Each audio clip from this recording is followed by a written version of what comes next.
Welcome to Hungry for Answers with me, Robin Clare, recovery coach professional. Do you love food, alcohol, drugs, sex, social media, cigarettes, or gambling a little too much? The traditional narrative says that addiction to these vices is the problem. The truth is, they are just symptoms. This hit show takes you from recovery to your ultimate life as my special guests and I help you discover how underneath every vice is the addiction to the suffering that developed due to unhealed trauma. So what can you do? Hungry for Answers provides groundbreaking, proven solutions from my best-selling spiritual book, Feast and Famine: Healing Addiction with Grace. It's time to stop suffering and start living your ultimate life. You have a divine right to a life filled with love, joy, peace, and abundance. Hungry for Answers starts now.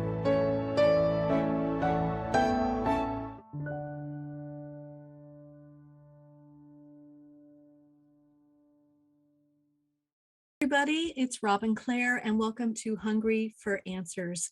So my guest today is someone that I've known a long time.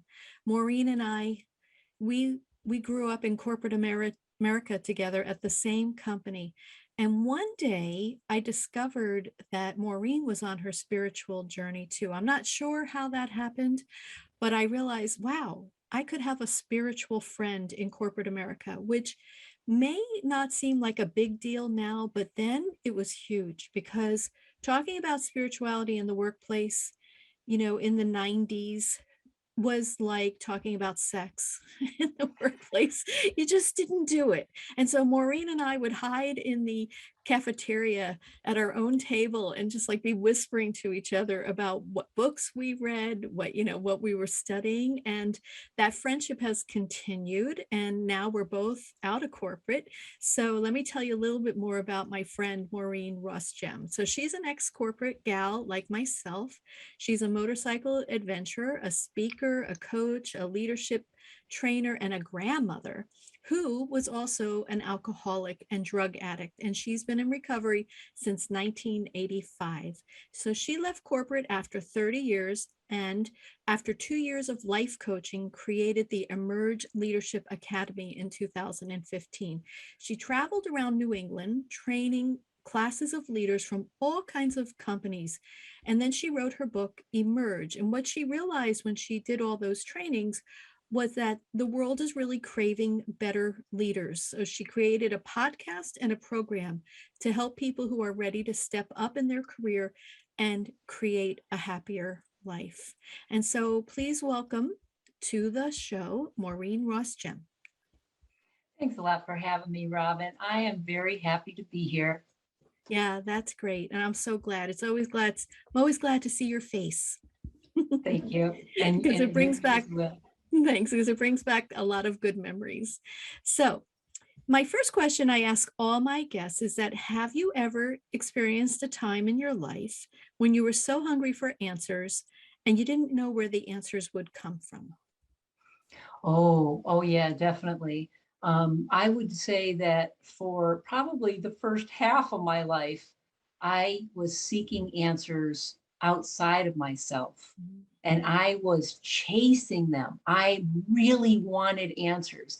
I wonder now, even if I hadn't become a drug addict and an alcoholic, if I would have gotten all of the answers that I feel I have today, or at least, finding them. But that chasing led me to geographical relocations and job changes and car changes and guy changes, and always looking outside myself for those answers until I finally, gave up and sort of surrendered and realized that all of it was going to be found within.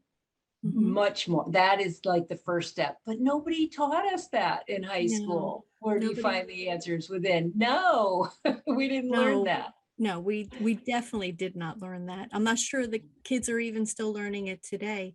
But in my book, Feast and Famine, what happened for me is I the first time I wrote the book, I was in addiction, and I wasn't even in recovery. And one of the ideas I had is that I would go out to the people that I know who were in long-term recovery and ask them a series of 10 questions about recovery, the same 10 questions. And Maureen graciously completed the survey for me. And there was one thing that you said that I remember at the end, and I said, would you say anything different or guide your recovery person when you were a teenager and a young person? Would you tell them anything different so that their life would be different then?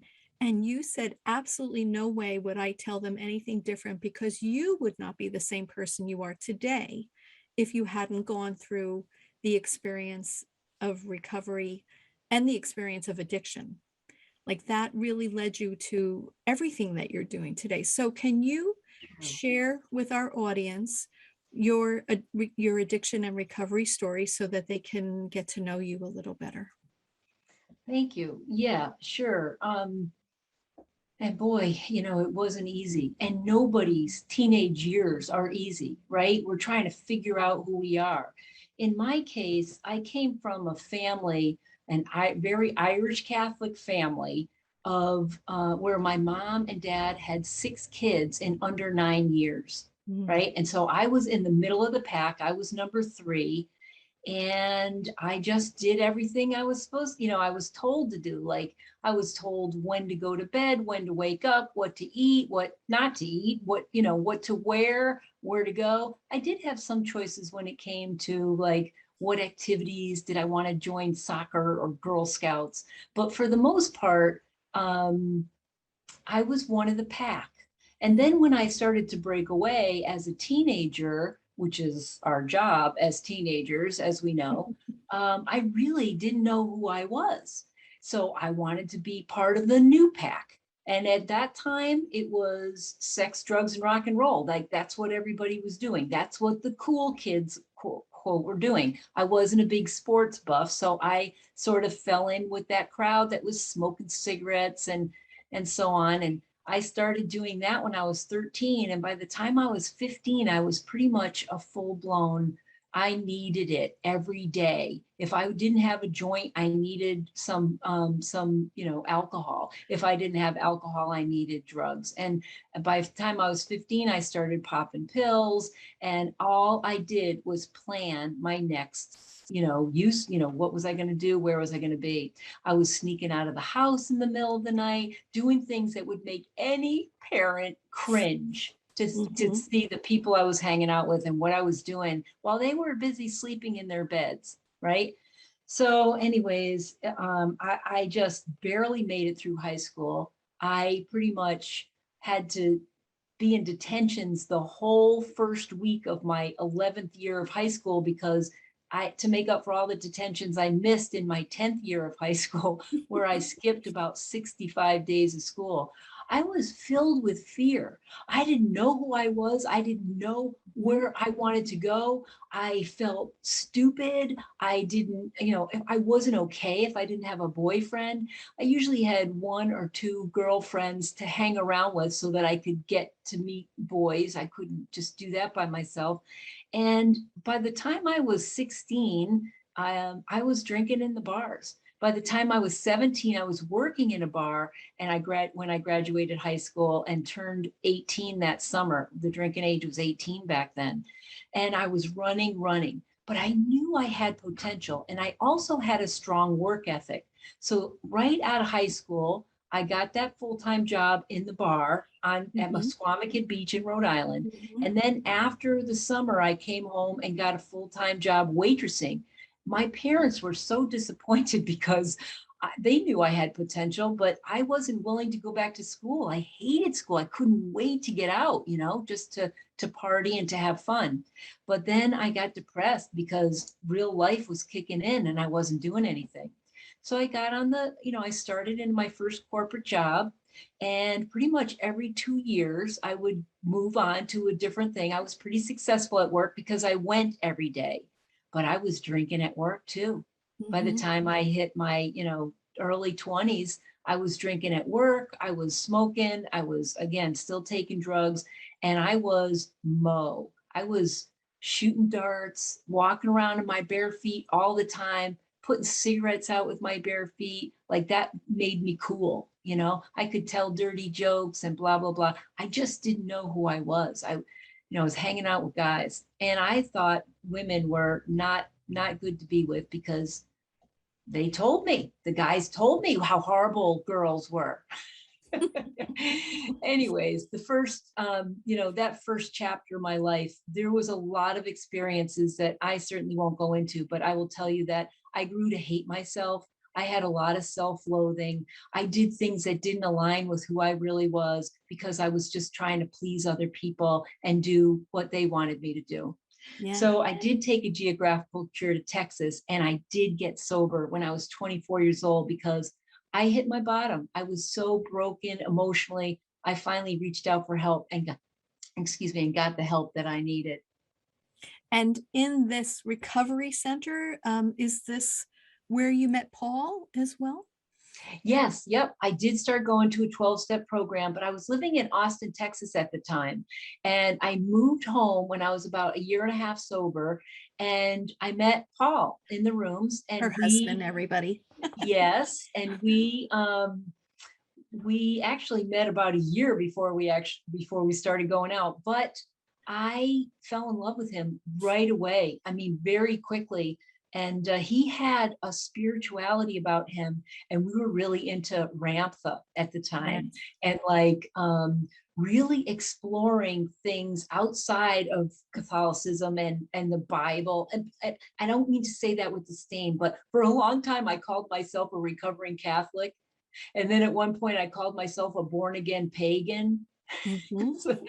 Because nature, I was just exploring so much. And Right. my sister-in-law was a Buddhist nun. And so I explored Buddhism for a while, and I read so much, and I just grew so much within myself. But yeah, I did fall in love with him. We've been together like 34, 35 years now. Yes. Yes, that's terrific. So we're going to be going to a break in a minute, and when we come back from the break, we're going to start talking about how does addiction influence your life, and what can we learn what do we need to know about addiction and the impact that it has on our lives and the impact that recovery has on our success. So we'll be right back. This is Robin Clare, and you are listening to Hungry for Answers, and I'm here with my special guest, Maureen Ross Gemme, and we'll be right back.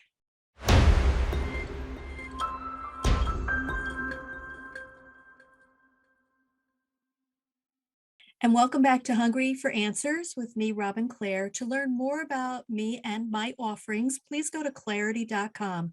That's CLARE-ITY.com. And I'm here with my special guest, Maureen Ross Gemme. So, Maureen, can you just let our audience know how they can find out more about your work? Yes, you can always go to my website, which is Emerge Leadership Academy, just how it sounds.com. Emerge Leadership Academy.com. Yep, I have free resources there and all kinds of information about my programs and packages. Yeah, I've spent some time on your website, and it's very impressive, and it really does have a lot of good information for people. So I encourage listeners to go out and check emergeleadershipacademy.com. So Maureen, let's talk about addiction really, and the influence it has on someone's life. And I think I'm really talking about not on family and friends, but on the addict itself. So um, can you be an addict and have fulfillment in your life? Or can you be in addiction and also seek fulfillment at the same time? You know, there's always going to be something holding you back until you let go of that addiction. Mhm. Okay. So, um, like you can be a leader and still be actively addicted to something in addiction, but you have a secret when that happens. And when you have a secret and you're hiding it, what you're not doing is dealing with your shadow, right? That Mhm. part of you that you don't want to acknowledge. And for me, It was my feelings. I didn't want to acknowledge my feelings. I didn't want to acknowledge, um, I didn't want to feel my pain, right? From some of the trauma that I put myself through. And yet I was betraying myself when I was doing that. So yes, I did have some successes. I did graduate high school. I was moving up in my career. I was learning more, but I was still very, very active and out there using and abusing that privilege of drinking, right? And hurting myself in the process. So at one point, for example, I was a manager of a wholesale picture frame supply company, and I was running the show, and I was running myself ragged. I was um I was clueless, first of all, about how to really deal with people because I was so busy trying to figure out how what I was going to get this afternoon, how I was going to get through the day. It's like Yes. putting out the fires kind of thing. And, in the end, all I wanted to do is unwind at the end of the day and get drunk and just drink and get, past having to deal with all of the stresses of life. Yeah. And And people I too, use that.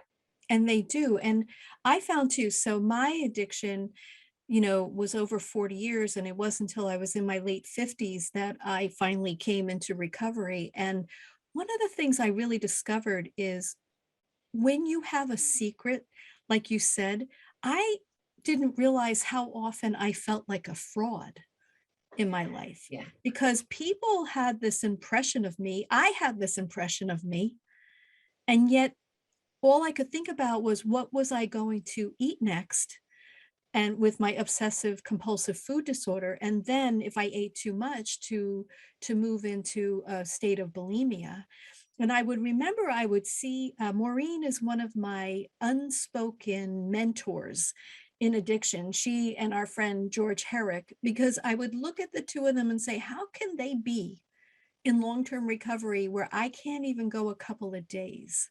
And so I would always hold you up as a mentor, as like someone who inspired me to say, if Maureen can do this, I can do it too. And so I just wanted to thank you for always standing in the power of your recovery because it helped me and I'm sure it's helped many people. So Thank you. you're welcome. So what are the signs that your addictive nature is influencing your performance in your life? How do you know if it is when you switch, when it really becomes a problem?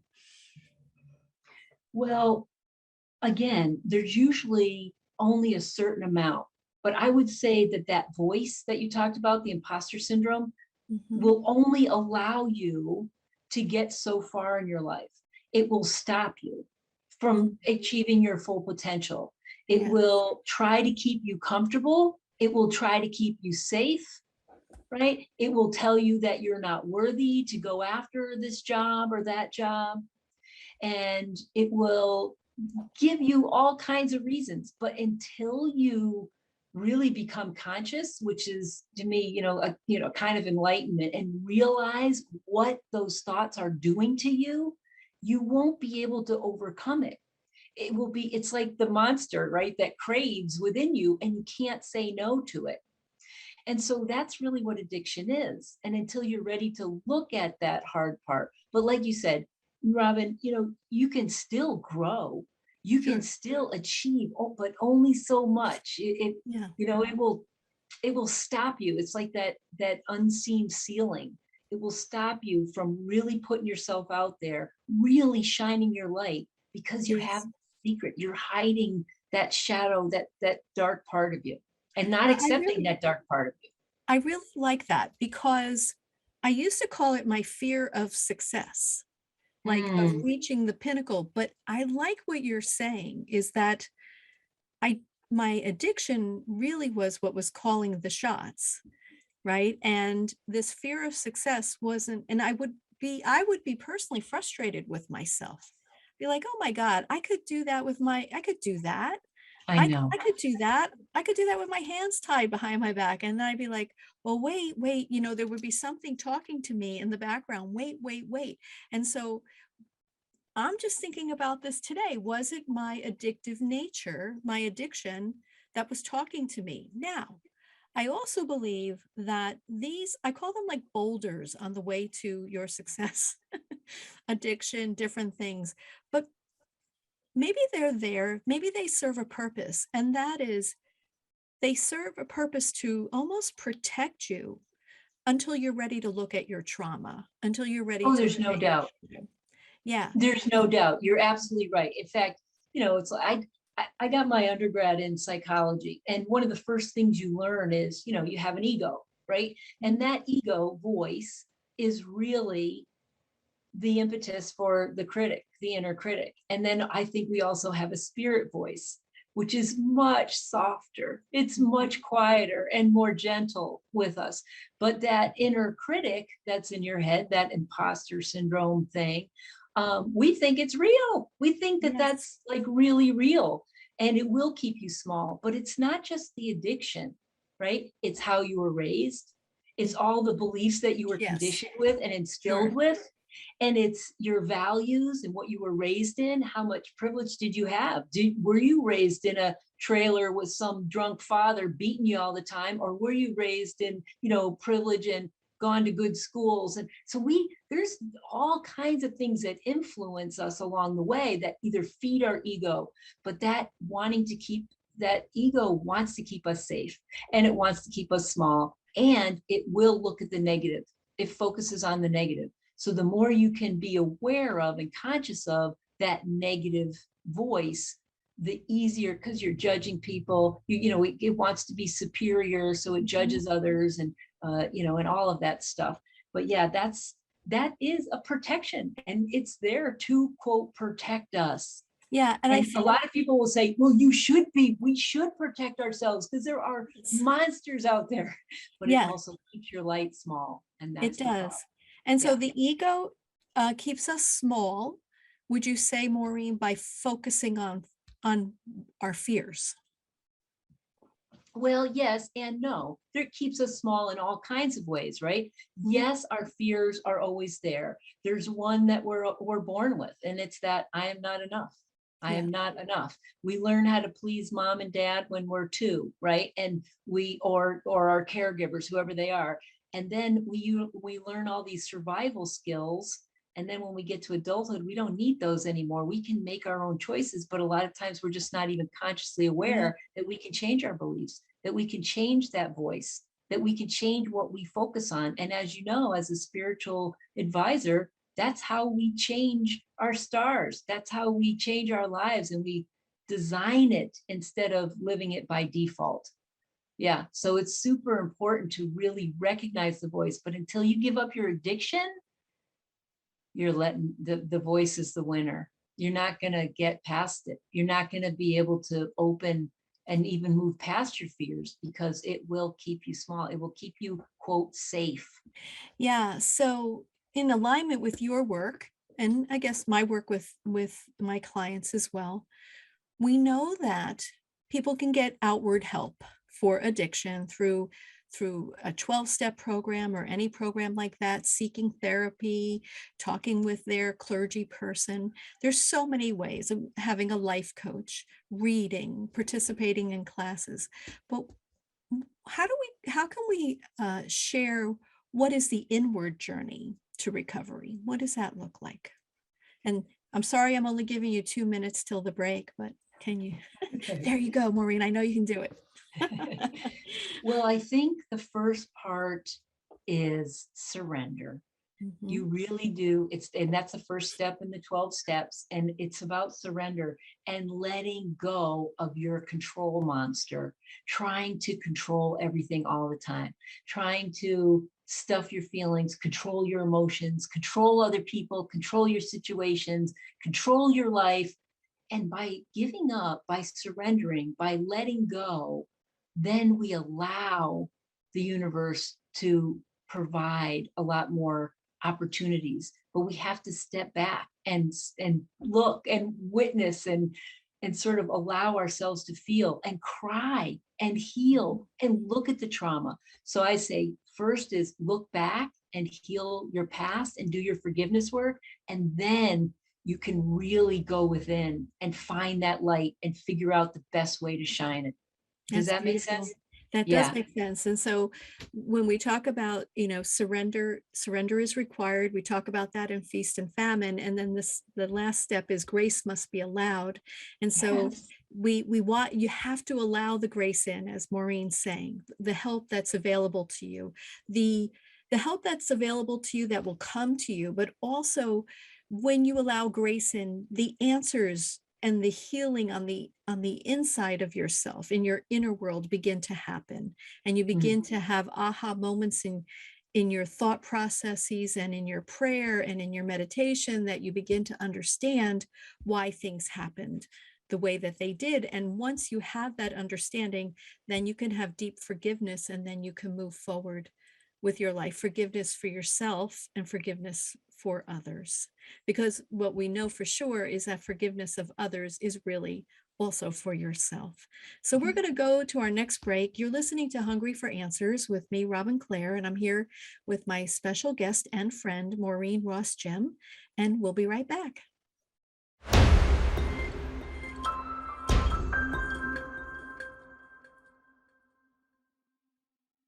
Hello, and welcome back to Hungry for Answers.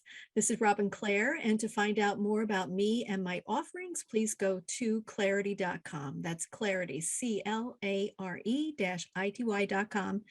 And I'm here with Maureen Ross Gemme. And so, Maureen, can you share with folks how to get a hold of you? Yes, you can reach me at my website, www.emergeleadershipacademy.com. And all my information is there about how to reach me. Thanks. Yes, that's great. And so I'd like to give away a copy of Feast and Famine, my book on healing addiction with grace. We just talked about grace, so you guys should be a little familiar with that. And yeah, call in to 1-800-930-2819. That's 1-800-930-2819, and you can get a copy of my book. And Maureen, you were sharing with me that you have a quiz on your Yes. website, that if folks take that quiz and send you an email, then you will send them a gift. Can you talk a little bit about that? Yes, I have a book with my full process in it. It's called Emerge: 7 Steps to Transformation, No Matter What Life Throws at You, which would be really good for 2020 and all of the trauma we've been through this Yeah. past year with COVID. So you can get a copy of my book if you go to my website and click on the quiz. It'll pop up after about 10 seconds. And the quiz is, what animal best represents your leadership style? And Mhm. you'll get a little write up about that. And if you wouldn't mind sending me an email, just hit reply, send me a response that says, here's what I am. I'm the wolf leader, or I'm the St. Bernard leader, whatever animal you get. And if it rung true for you, if it rings true for you, or not, right? Because I want to know, I love that feedback. And then I'm going to take, after about a week, I'll save up those responses, and I will take, I'll pick random, and one of you will win a copy of my book, and I'll get in touch with you and ask you your address. So I hope to get that out. Yeah, that's great. Thank you for doing that. So we're going to start moving into leadership. So as I shared at the beginning of the show, Maureen and I worked in a Fortune 200 company together, and well, we had experience with a lot of different leaders, the good, the Oh, bad, yeah. and the ugly. Um, and we really, I think, we both really took that to heart and learned what is a good leader. And, over the years, we both, I think, also discovered that leadership is not just something that happens at work. You have to be a leader in your own life. And so, my first question to you for this segment, Maureen, is can you be a leader in your life and be in addiction? Well, leadership involves really understanding who you are and getting to know yourself with all your quirks and styles, including your personality and all of it. And when you are in addiction, I think it's really difficult for you to focus on yourself. It's much easier for you to beat yourself up, to continue to chase that, whatever it is you're addicted to. and then to not even want to look within. So I don't think you can be a leader. You certainly can be paid to be a leader, but I'll tell you that 75% of people in America leave their jobs because they have a crappy manager and they Right. can't stand their manager. And so managers have a bad rap, and that managers don't necessarily mean leaders either, because I teach leadership, and it's leading is about people, managing is about tasks, right? Mhm. And so, anyways, the long and the short of it is certainly you can try to be a leader, but you're going to be a whole lot better if you can give up the addiction. Yeah. And I think that we really saw it over in during the pandemic. I mean, they were saying, I've read statistics that we we we have so much more addiction now in our Hmm. country because of the pandemic.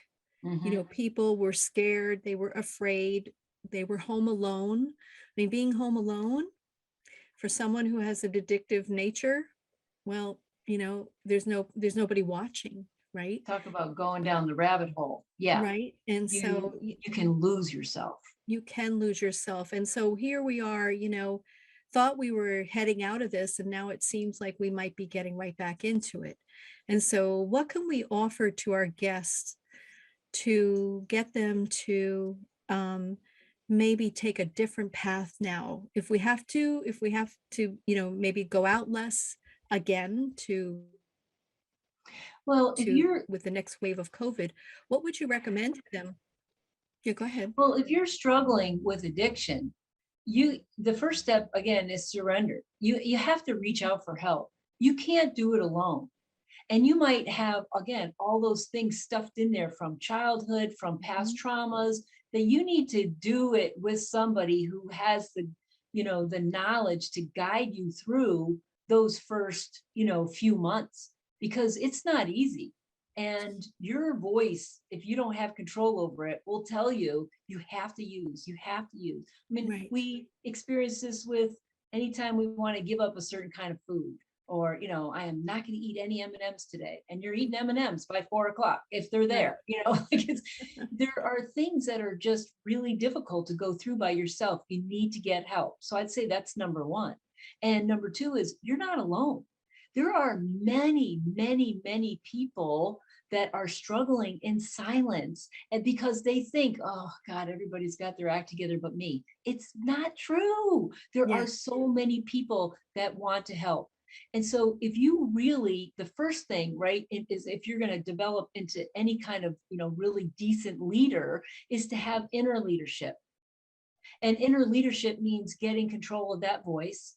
And doing that means Mhm. going through what you need to do to surrender, to let go, that's why I call my podcast Emerge, Evolve, Lead. Because you have to first emerge out of this crap that you've been putting yourself through, and know that the recovery is on the other side. But once you're in recovery, you evolve. That's really what you got to keep Yes. doing, digging deeper, expanding more, finding out more about you, forgiving yourself, and learning how to really expand into other areas of who you are.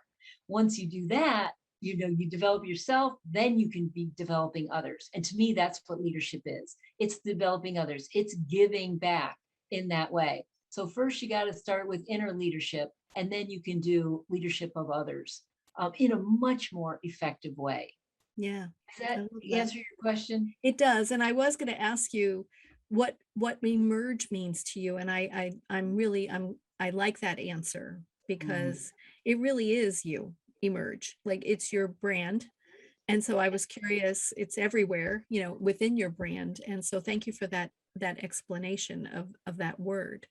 Um, so just some general kind of spiritual questions while you're on your own personal leadership path, and if you are a leader of others. Do you think that our life unfolds based on our choices and influences? Oh, yeah, it absolutely does.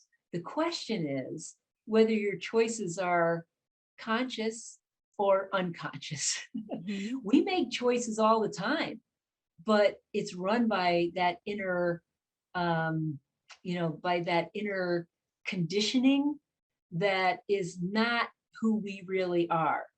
If we don't ever get a chance to recondition, reprogram our subconscious Mhm. to start making the choices that are really in our best interest, then we're living by default, right? So we can begin to live by design and be the true co-creators that we are, and in touch with our own divinity in that way, by making better choices about how we think. You have to make better choices about how you think, and then the behavior will follow. So you have to change, you have to look at what's not going right in your life and what belief is creating that not going right, and then change that belief, change your thoughts, then your actions will change, and all your thoughts will lead to an unrollment or an unraveling of the most wonderful kind, because not only are you conscious enough to see the signs and go in Mhm. the direction that gives you energy, but you also, have that sense of peace and happiness, that even if things aren't perfect, you're still really happy with who you are, because you're in Yeah. alignment with your values and your Yeah. beliefs. So getting back to something that you said, changing your thoughts. So, I'm a food addict and I work from home by myself, every day with the refrigerator and the cabinets just a few steps away. And so one of the things that I had to learn is to when I go for a snack, I ask myself a few questions. Are you really hungry or are you Mhm. thirsty? Because I think Oh yeah. everyone may know this, that hunger and thirst feel the same in our bodies. So I'll go for the water first. But then if I can't satisfy that, I always ask myself, what are you really hungry for? Is it food? And oftentimes it's not. I'll think, I'm really hungry for connection. I'm feeling lonely. I'm really hungry to be outside with Mother Earth. I think I'm going to go for a walk. I'm really hungry for a hug. Where's the dog? My poor dog. I don't know. Your I think lucky dog, you my mean? lucky dog. Yes, I think she thinks she might be a pillow. Um, because I'm constantly hugging her, but I'm constantly asking myself the question, what am I hungry for? Because most likely it's not for candy or a cookie. I mean, who's hungry for that? When we're, in mindful eating, you really usually, if you're really mindfully eating, you're hungry for greens or fruit or something or water. You're not ever really hungry for cookies. That's an Well, your emotional, mouth, it's your mouth that wants the treat. yes, It's yes. called So fun eating, right? fun eating. So what I try to do is change my thought around it. And sometimes Mhm. it works and sometimes it doesn't work at all. But we're going into our third break now. When we come back, we're going to talk more about Maureen's business, the Emerge Leadership Academy. So please stay tuned. And you're listening to Hungry for Answers, and we'll be right back. Thank you.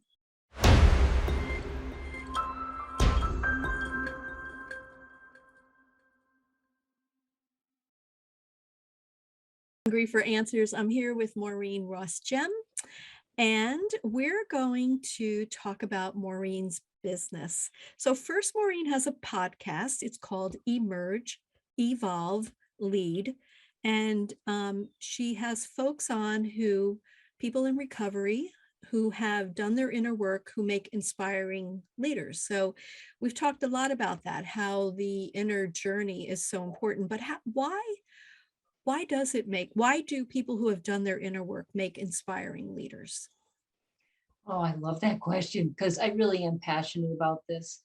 When you give up that whatever it is you're addicted to, and you start doing that inner work, especially if you go and you get that connection you need to other people, and you develop a support system, or you go to a support group, what you're learning is listening skills and how to relate to other people. You're connecting and you're identifying similarities. You also learn that self-discipline of saying no to your craving, if you still have that craving. Also allowing all those feelings to come through and not being alone, being able to share those with other people, your experience and your sadness or your trauma. When that happens, you begin to heal. And then you get really close to those people.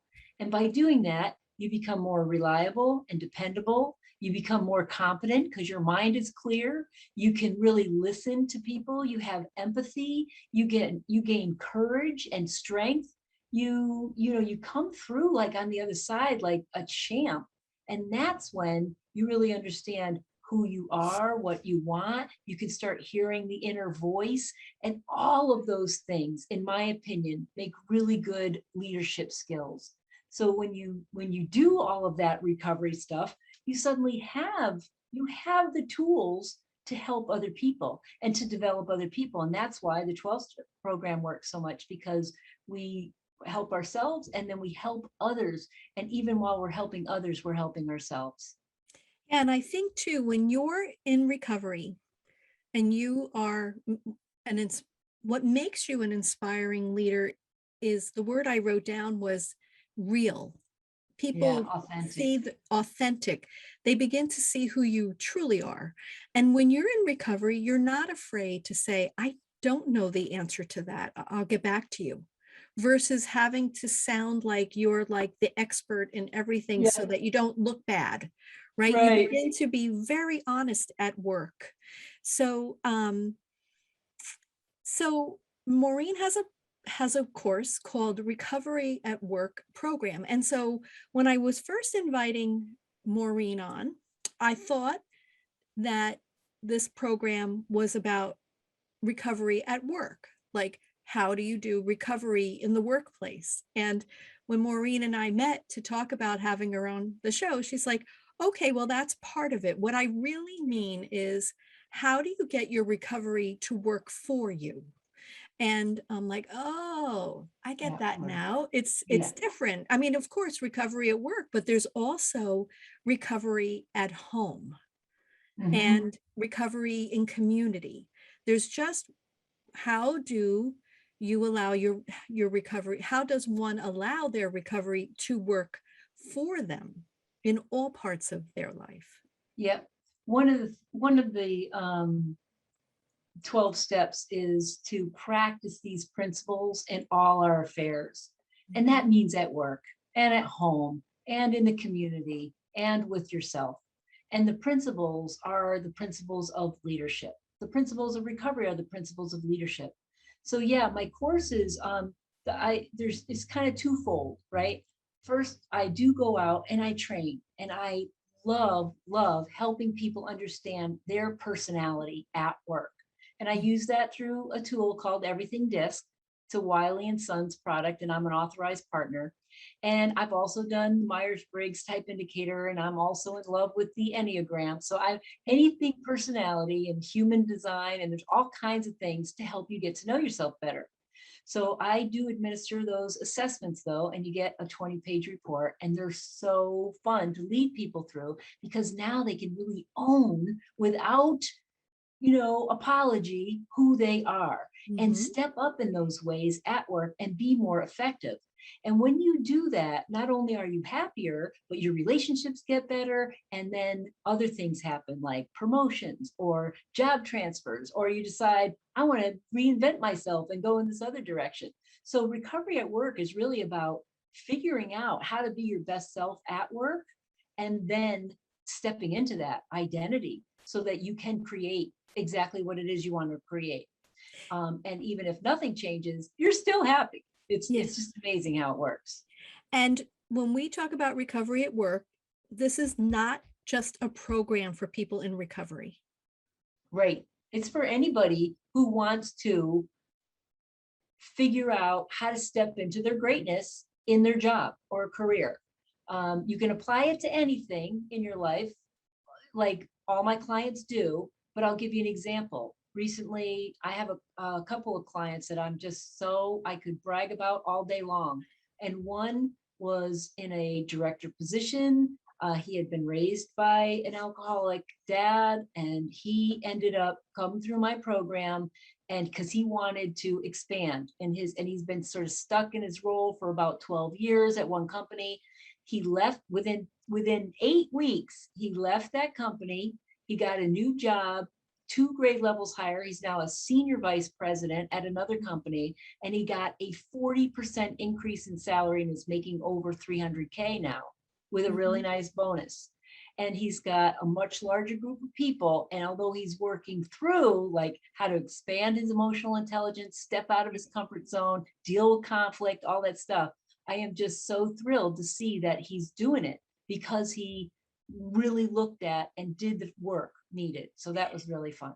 That's beautiful. And so in the Recovery at Work program, the last part of it, you say you can create the career of your dreams with confidence and clarity. So for Oh our yeah, audience, clarity. Look at we look at overlap. that. Yeah, my branding. So how do we create the career of our dreams?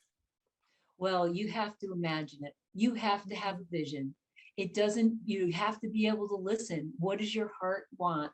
And when Yeah. you get in alignment with your values and your heart, your soul, and you know what your personality is best at, all of it falls into place. It's It such a does. wonderful way to watch people transform. It's Yeah. really fun. Yeah. And I've been working on a new piece of my business, and my power animal is the hawk. Oh, cool. And the hawk has been sitting on a wire outside of my house, just screeching for the past 24 hours as I'm working on this new piece of my business, which I'm very excited about, um, and giving me, validation that this is the right way to go. So it's really quite exciting, and I love how we have these messengers from our Yes, own spirit soul and speaks to from us. And spirit. Mhm. yeah, And that if we understand what our messengers are, we can actually get the validation that we need. So we're going to be coming to the end of the show, and I want to say to all the listeners, you know, if you're in active addiction, or you are living with someone who is in active addiction, please know that there's always help for you. You can find a program, you can go into therapy, you can find a life coach, you can talk to your clergy, but there's always help for you on the outside. And then, of course, as Maureen so eloquently talk to us about how to move into the inner journey for recovery. And there's meditation, there's prayer, there's contemplation, there's just walking in nature, whatever it takes for you to be quiet inside so you can hear the guidance from your own soul. That's important. And so we're going to be leaving us the show today. And so, Maureen, thank you so much for being here. It was such a pleasure to have you. it's been my pleasure. And I'm just delighted to see you again. And thanks for having me on. You're welcome. So, everybody, until we meet again, this is Hungry for Answers with Robin Clare, and we'll talk again soon. Thank you so much. Thank you for tuning into Hungry for Answers. Learning to love ourselves is the one true solution to addiction. Make a commitment to healing today and see how you can reach your ultimate potential. Remember, you have a divine right to a life filled with love, joy, peace, and abundance. To learn more about me and my offerings, please go to clare-ity.com. That's Clare, CLARE-ITY.com. See you next time.